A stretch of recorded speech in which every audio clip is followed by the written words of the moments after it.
আসসালামাইকুম একটা চমৎকার রেসিপি নিয়ে চলে এসেছি সেটা হলো চিকেন বিরিয়ানি করার জন্য আমি প্রথমেই আলুটা কেটে ধুয়ে নুন হলুদ দিয়ে ভেজে রেখেছি আর সেই তেলে আমি দিয়ে দিচ্ছি গোটা মশলা দিয়ে দেওয়ার পর আমি একটু নেড়ে চেড়ে ভেজে নেওয়া হয়ে গেলে আমি হাফ কাপ পেঁয়াজ কুচি দিয়ে দিব। পেঁয়াজটা একদম বাদামি রঙের হয়ে এলে আমি এখানে দিয়ে দিব 1.5 টেবিল চামচ আদা বাটা আর 1.5 টেবিল চামচ রসুন বাটা।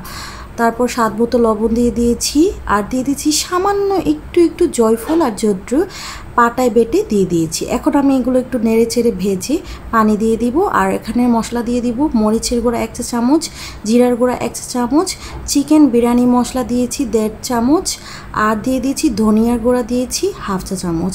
মশলাগুলো দেওয়া হয়ে গেলে নেড়ে ছেড়ে আমি একটু কষিয়ে নিব আর এখন আমি দিয়ে দিব একটু টমেটো সস, যে হোমমেড টমেটো সস দেওয়ার কারণে আমি চিনি দেইনি, কারণ টমেটো সসে চিনি আছে, আপনারা চাইলে 1 চামচ চিনিও দিতে পারেন। আর আগে থেকে কুটে ধুয়ে রাখা চিকেনগুলো আমি এখন দিয়ে দিয়েছি। চিকেনগুলো দিয়ে দেওয়া হয়ে গেলে আমি একটু নেড়ে চেড়ে কষিয়ে নেব আর আলুটাও দিয়ে দিয়েছি। মাংসগুলো সিদ্ধ হওয়ার জন্য আমি একটু ঢেকে নিয়েছি।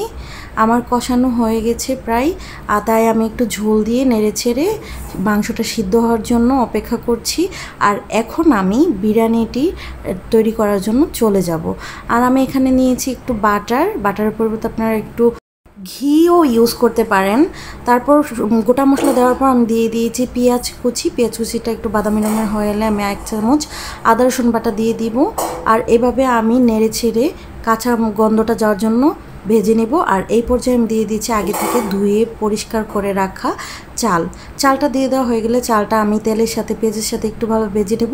দেখেন একটু সাদা কালার হয়ে গেছে, ভেজে এমন সাদা যখন হয়ে যাবে তখন ভাববেন যে ভাজা একদম কমপ্লিট হয়ে গেছে। এই পর্যায়ে গরম পানি দিয়ে দেবেন। আমি এখানে 1 কাপ চাল দিয়েছি আর 1 কাপ চালের জন্য আমি যেই কাপ দিয়ে মেপেছি সেই কাপ দিয়ে 2 কাপ পানি দিয়ে দিয়েছি।